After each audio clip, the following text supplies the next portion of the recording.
Welcome to the United Stand. It's the Ole Gunnar Solskjaer press conference reaction for the Chelsea game, and probably one of the biggest ones he's done for a while, because he's more or less categorically stated that Paul Pogba will be a Manchester United player next season. He did the disclaimer that you can't guarantee anything in football, but as far as he's concerned, yes, I'll guarantee that he will be a Manchester United player next season. He said, Paul Pogba is determined to succeed at Manchester United.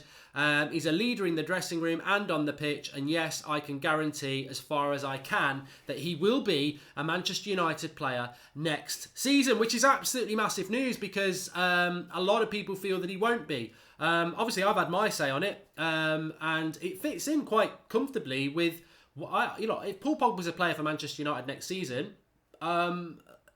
I'm not like chanting get him out. That's not what I've said, and I know it's not a lot what you have said as well. And let's also not forget Manchester United. I mean, hypothetically, you sell Pogba, you bring 2 or 3 players in, great. But let's look at United's history. We sold Ronaldo, we got Valencia.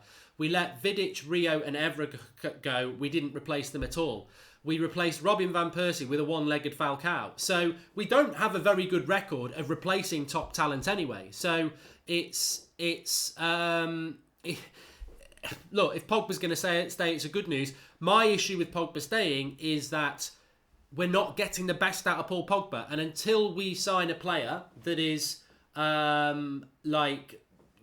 Kante to play behind him, or a Saul Niguez or a Verratti, and then in front of him, not inconsistent Martial, Rashford, Lingard, Lukaku, Sanchez. He needs like a proper world-class player in front of him and a world-class player in the midfield with him. And then I think you'll start to get the best out of Pogba. But do United have the aspiration to do that? What frustrates me, and I think it frustrates a lot of you a lot as well, is with Paul Pogba, are we in a situation whereby we are just going to continue to go down another 3 years where on his day he's brilliant and on another day he's very inconsistent because we're expecting him to do the work? I mean, we've said it so many times about Pogba. We saw PSG do it in the home game at Old Trafford.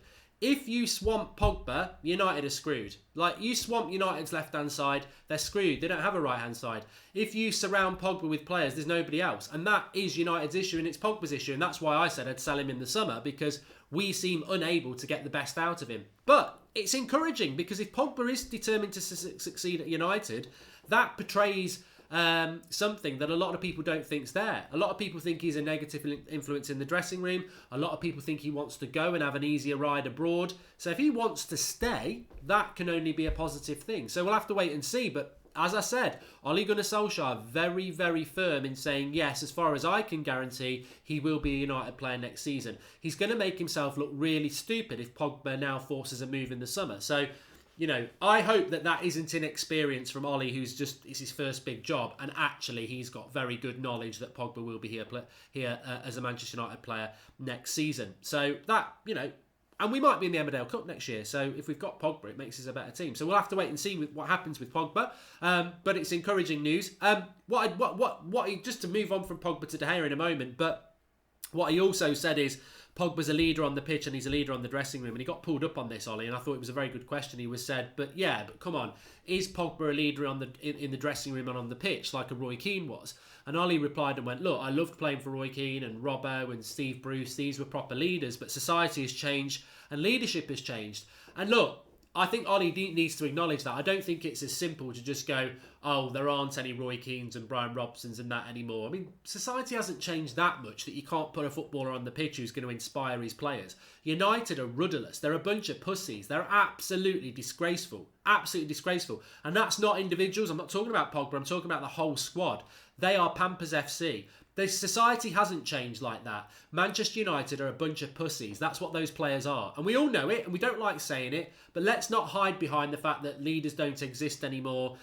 Society has changed. Man City and Liverpool, they don't seem to struggle with leadership. Spurs don't seem to struggle with leadership in the last few minutes of games when they're winning games. United struggle with leadership because they're bottlers. That's nothing to do with society. we have changed as a team because we've got weak-minded players. That needs to change. And I don't think we can hide behind that. He was also asked a question about how you won 14 of your first 17 games and now you've lost 7 of your last 9. And he said, well, that's football and it's thin margins. Again, these are not the words a Manchester United manager should be using. I get that he's trying to protect his team. That's absolutely fine. But you can't just dismiss it as a good run. Oh, well, we've been lucky. A bad run. Oh, we've been unlucky. It's not about that's football. It's not about fines, margins. It's about actually we played really well. You had the team cooking and now they're not playing for you. What's that all about? I mean, look, Ollie is very self-reflective. He said, to be fair, the first few games are probably a little bit easier than the games we've got now, which are harder. But ultimately, they fell off a cliff, that team, and he needs to understand why. He said it a few times that it's typical of the season of Manchester United that we've had a lot of highs and we've had a lot of lows. But let's talk about De Gea, because he was also asked a direct question about De Gea. I never heard the name Weigl in a long time, says Roy Keane, simply the best. Yeah, I mean, he's still a good player.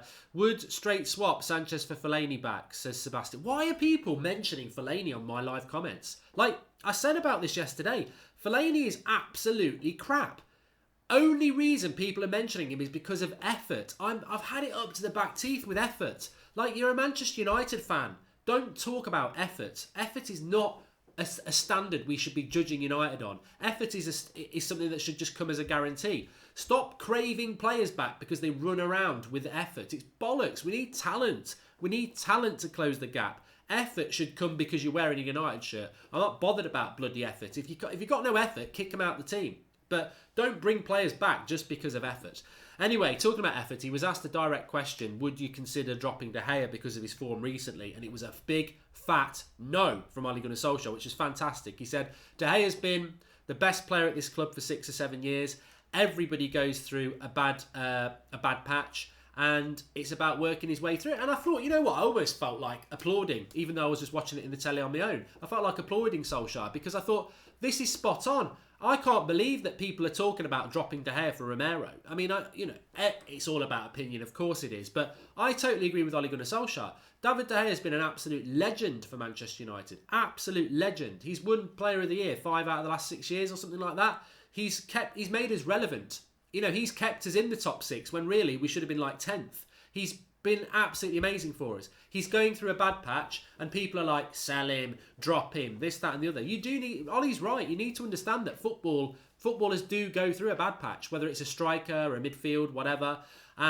And, you know, do you solve that by dropping him? I don't think you do. And he was asked about the contract and he said, well, look, footballers have to deal with contracts. Sometimes you've got a 5-year contract, you're comfortable. Sometimes you're negotiating. That's just the way football works. So he was right about that. But I was really encouraged about that, about De Gea, because we're hearing things, well, look, Manchester United board's a mess how it deals with contracts. We know that.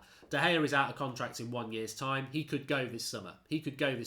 It's interesting. I would rather that. It was a good question to ask about Pogba. And if anyone's joining a little bit late, Ollie is more or less guaranteed that Paul Pogba will be a United player next season. What are your thoughts on that? I'd like him to be asked the same question about De Gea, because I think De Gea is more important to us than any player because of he's not going to be playing this badly for a long time. He will be back to his best very, very soon. This is just a drop in the ocean. Baron Death says Rashi emoji, Mark. Oh, you know what? For a little bit of light relief, if anyone was watching the Solskjaer press conference, he called Rashford Rashi again. Look, Sir Alex Ferguson used to call Paul Scholes Scholesy. Giggsy was Giggsy. But they earned that little nickname because they were brilliant players. I don't mind nicknames for brilliant players. I don't mind it at all. It shows affection. It shows togetherness. But with Rashford, Ollie's only been here 5 minutes. Rashford's been shit for most of that. And he's constantly calling him Rashi. I hate it. I bloody hate it. It's a real pet hate. You know what? Some people have a pet hate because, you know, people are on their phone and they don't turn the mute thing so you can just hear them clicking away. Everyone's got a pet hate. I love Ole Gunnar Solskjaer. I hate it every single time he says Rashi. It makes me cringe because Rashi has been shitty for weeks and he shouldn't have a nickname. Like, Scholesy had a nickname. Giggsy had a nickname. They have a nickname because they're bloody good players. Rashford's miles off at the moment and he shouldn't be getting called Rashi because it shows an affection and it makes the fans feel that he's held in higher esteem by the management when actually he doesn't deserve to be. He needs to graft. And he was asked a question about Rashford because Rashford apparently said, I wasn't aware of this, Rashford said in the post-match fallout from the Man City game, he said that that it feels to him like that there's a lack of togetherness on the pitch, which seemed to surprise Ollie, and he sort of twisted it around into a positive, fair play, and he said, well, look, you know, Rashi's a young player, and I don't know whether he said Rashi for that bit, but he definitely did say Rashi. And he said that, he might have just been talking about City are together and we weren't together against Everton. And he was also asked, is the squad right? Is that squad together? Is it a squad that you can win with? And he said, well, reality is bitten for us. But he also went on to say something quite interesting. He said, if you look at United over the last 5 years, the average points we've had is 70. And at the moment, we've got 64 with 3 games to go. So we're probably going to finish with around 70 points again. He said, that's not good enough, but that's the reality. It's not just about the now. It's not just about the now at all. It's about the last 5 years. This is where we're at. And yeah, we can get very frustrated about many things at Manchester United. Of course we can. But there are massive problems with Manchester United that have been going on for a number of years. And I've said this, and you've said this. The recruitment of players over the last 5 years has been terrible. I dread to think how much we've spent, because none of them have been a consistently good signing. But if we are averaging around 70 points for the last 5 years, as a club like Manchester United, like Ollie says, it's just not good enough. It's not good enough. Nowhere near is it good enough. We interestingly as well about Ander Herrera, this to me, I mean, look, the Pogba thing, a lot of people will be happy, some people won't be happy. The De Gea thing, a lot of people will be happy like me. Very, very good press conference, even though there was only about 5 or 6 questions. They were all very, very good, which you don't always get. He was asked about Ander Herrera, and he was asked, like, will Ander Herrera play for Manchester United again? And he said, yeah, I would have thought so. We've got 3 games left. He said there's a very good chance he'll be involved against Chelsea. He was also asked, is it just been about injury then, or is it about contract? And he said, no, definitely about injury. As I said to you last night on the preview, if you've not seen it, go and watch the preview. But in a sentence about Ander Herrera, when he plays under Ole Gunnar Solskjaer, we win over 80% of our games. When he doesn't play, we only win 50%. So that shows you how important Herrera is. Herrera brings the best out of Pogba as well. Herrera is key to beating Chelsea. So the fact that he's back in training and we can use him on Sunday, get him straight into the team. He has got to play. If he's fit and he doesn't play on Sunday, then United deserve to be in the Amadale Cup, because we're playing silly boggers. We're doing stupid things like not picking people because they haven't signed a new contract, and that is championship sort of standard. We need to be. And Herrera needs to be playing on Sunday, and that is encouraging that he looks like he's going to be back, because we need him 100%. But let me get into the live comments. Tell me what you think then.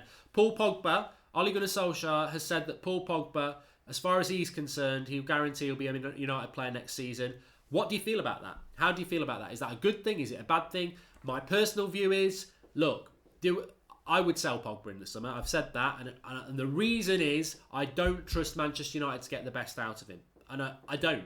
I think you need 2 world-class players, one in the midfield and one in the attack around him, to take the pressure off him and get the best out of him. At the moment, everything goes through Pogba. The opposition know that, and he gets absolutely suffocated. So that's why he's inconsistent. If you have a world-class midfielder at the side of him and a world-class attacker in front of him, Pogba will get a lot more space and we'll see the best out of Pogba. But do you trust United to do that? Because personally, I think if Pogba stays and we don't do that, we're just going to get another 3 years that we've had for the last 3 years. We won't get the best out of Pogba. We won't get the best out of United. So that is why I would sell him. But if Pogba's going to stay, it is now absolutely essential that they do get a world-class player in front of him and a world-class player in the midfield. And if they do that, it could be a real turn of events at Manchester United. But that's what they've got to do for me. But what do you think about it? Let me know in the live comments. He's going to do well if he can get better players around him, says Thomas Teville. I agree. What's he calling the Europa League? Emmerdale Cup. That's what I call it, Rohan. Would you play Mason Greenwood versus Chelsea in the rest of the game, says Munib Adamo. I would like to see, look, if we lose to Chelsea at the weekend, top 4's gone, then you can play Mason Greenwood against Huddersfield and Cardiff. I would have him on the bench at the weekend, but we've got to beat Chelsea. We love you, Goldbridge, says Bing a Bing. Thank you. I would give Pogba one more season. He needs some quality forwards to pass to, who he has got to pass to now. A decent attack, top quality Pogba, says Tommy Hill. I don't think it's as simple as quality attack. I think the midfield needs quality. I think if you're going to play next season McTominay and Matic or Fred and Pereira with Pogba, forget about it. You may as well sell him now. He needs He needs a Verratti. He needs a Solskjaer. He needs an Ndembele. He needs somebody next, or keep Herrera. But he needs somebody next to him who is top quality. Top quality. And McTominay's not, Matic isn't, Fred isn't, and Pereira isn't. So if Pogba's staying to play with that, it's a waste of time. If we're going to improve that midfield, then things could improve. Rashford needs competition, says Javet, 100%, 100%.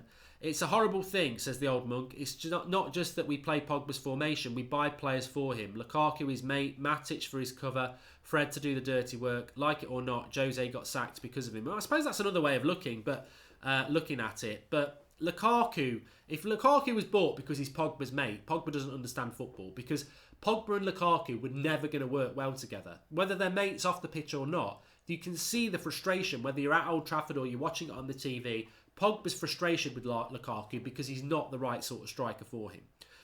Build from the back, says Simon Mitchell. Pogba is overrated, says Carl.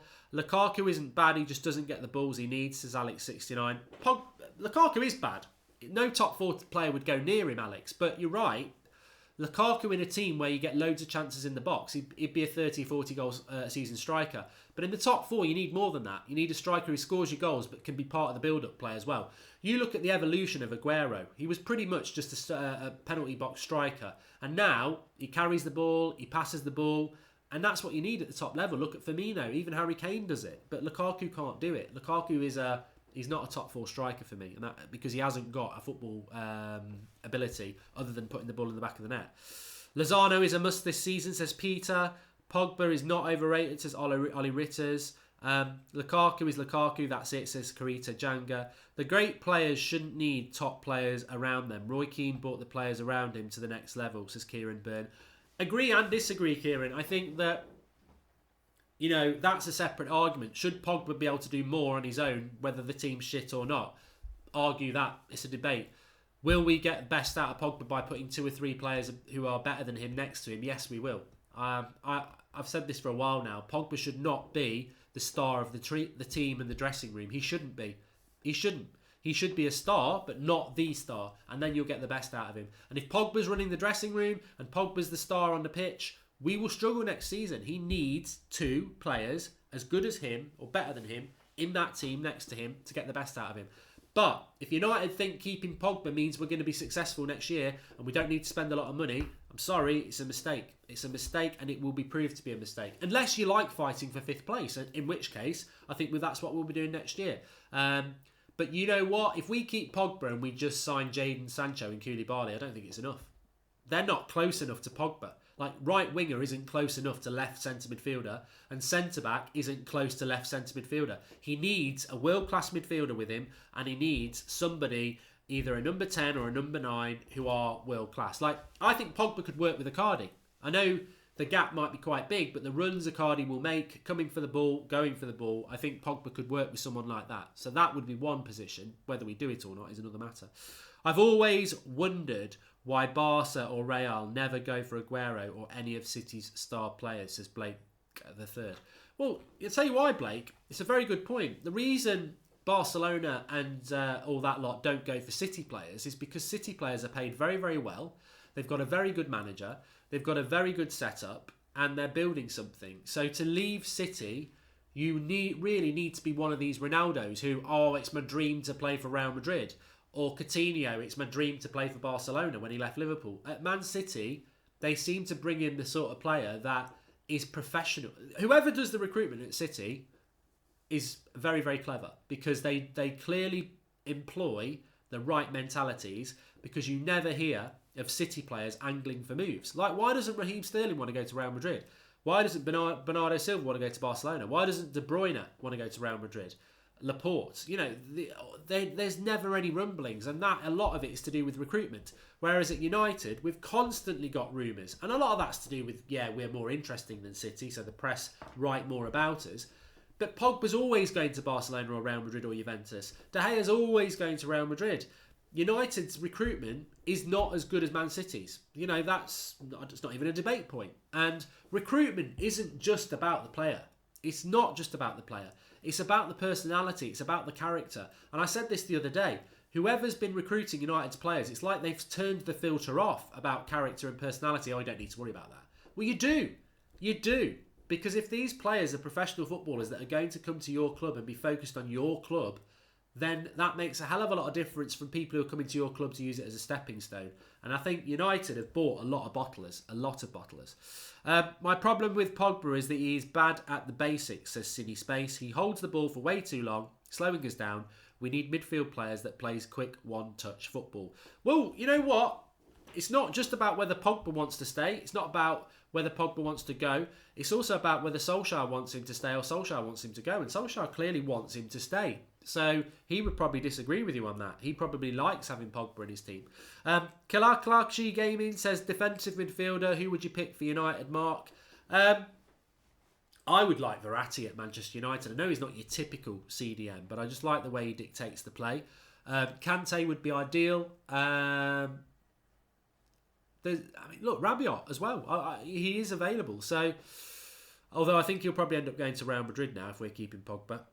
Pogba's agent cancelled talks with Manchester United regarding his contract renewal, says Zadie James. Well, I know what. You see, Zadie is quoting The Sun there. The Sun this morning said that Pogba is the biggest influence in the dressing room, that Pogba's not sure about Solskjaer, that the players aren't convinced that Solskjaer can do the job, and that Pogba wants to leave, and he's told his teammates, and that Pogba's agent has refused to talk about contract renewals. So you get all that in a morning paper, but then you get Ole Gunnar Solskjaer saying he's pretty much guaranteeing Pogba will be a United player next season and he's determined to succeed. You've got to go with what the manager's saying as being the truth over something in the back of the paper. So for me, I will take that now, that Pogba wants to stay at the club because Ole has said so, and that we're going to do something. We need to do something in the transfer window. I'm not going to bang the drum about we should sell Pogba anymore because I had my say after Man City. The manager has spoken. I respect the manager, and the manager has said that Paul Pogba wants to stay and that he will be here next year. So for me, Pogba's a United player. He's going to be a United player next season. Now it's all eyes on the board again. Will they buy the players good enough to get the best out of Paul Pogba? Because if they're not going to sign players, then it's a waste of time. Pritishwar Prasad says, Mark, do the board even know which positions we need to improve on and which type of players we need just to get us Bale because he was world class once? If we sign Gareth Bale this summer, I'm going to cry. I'm going to cry live on the United stand. I really will. It would just be such a terrible, terrible signing. Who cares what the papers say, says Van de Candy. Well, we all like to talk about what's been said in the press, but I think if the papers are saying Pogba's a bad influence and he wants to force Solskjaer out of a job, and then Solskjaer says Pogba wants to stay here, he's determined to succeed and he'll be here next year, you've got to say that paper story isn't accurate, and you've got to go with the manager because why would he lie? But it doesn't mean that everything in the papers isn't true. Kieran Byrne thinks Kante will be available in the summer. If Sarri stays, he will be. If Sarri goes, he won't. I mean, I'd love Kante at Manchester United, but I think he'll probably leave the Premier League, to be honest with you. Do you think Pogba works well with Richarlison, says Gigi Mike? I think United need better than Richarlison, to be honest. And Dybala, says Victor Anderson. Look, I don't know whether Dybala would work at United. He's very inconsistent. And I think people are picking the name there. I watch a lot of Italian football. I certainly watch a lot of Juventus because that's my Italian team and it has been for over 20 years. Dybala is fantastic, but he's massively inconsistent. And is that what United need? Another inconsistent player? So I don't even want to sign Dybala, if I'm honest with you. I'm a bit excited because I like Dybala, but I don't think he's what United need because he's so inconsistent, and we don't need that. What you think about Barca for Rashford, says RJS Gaming. I genuinely don't think Barcelona would be interested in Marcus Rashford. Why would they? Why would they be interested in him? He's absolutely terrible, and he's inconsistent. He needs to have a good season at United before people are after him. United should get Alex Song. Yeah, about 10 years ago. Thanks everybody today. Lots of positivity in the live comments. Lots of people saying that it's good that there's an open discussion about a lot of things. Stanny Boy's just tuned in. So a summary, Ole Gunnar Solskjaer has said that Paul Pogba is determined to succeed at Manchester United. He's a leader in the dressing room and on the pitch. And yes, I can guarantee he'll be a United player next season as far as I can. He's not going to drop De Gea. He says, I trust De Gea. He's the best United have had for 6 or 7 years. It's a tough patch. He'll come through it. And he won't be dropped. Herrera is back in training and should be involved against Chelsea, which is big news. He also said that You know, reality is bitten, but Manchester United are averaging 70 points over the last 5 years. We've got 64 at the moment with 3 games to go. We're probably going to end up around 70 points. That's the reality. It's not good enough, but it's where we are and we need to improve. So that's interesting. Very honest from Ollie. Very honest from Ollie. I think some people will find fault in what he said, but we're not playing well at the moment, so of course he's going to get a little bit of pressure. Just stop calling Marcus Rashford Rashy. It's doing my head in. Anyway, back again at 8 o'clock tonight. Thanks everyone for watching. Really, really good press conference, so please do smash a like on the video. Get your comments in below. Pogba looks like he's staying. Is that good or bad? De Gea, should he have been dropped? Herrera, should he play against Chelsea at the weekend? And whatever else you want to talk about. Get your comments in below. I'll see you live at 8 o'clock. Make sure you watch the preview if you missed that last night. Really enjoyed that. Good content at the moment. Driven by you in the live comments and your comments below. Your passion and your fire for United is what keeps us going. Thanks everyone for watching. I'll speak to you all soon. Oh, we've got a giveaway at 8 o'clock tonight as well. A Friday giveaway. So make sure you don't miss that.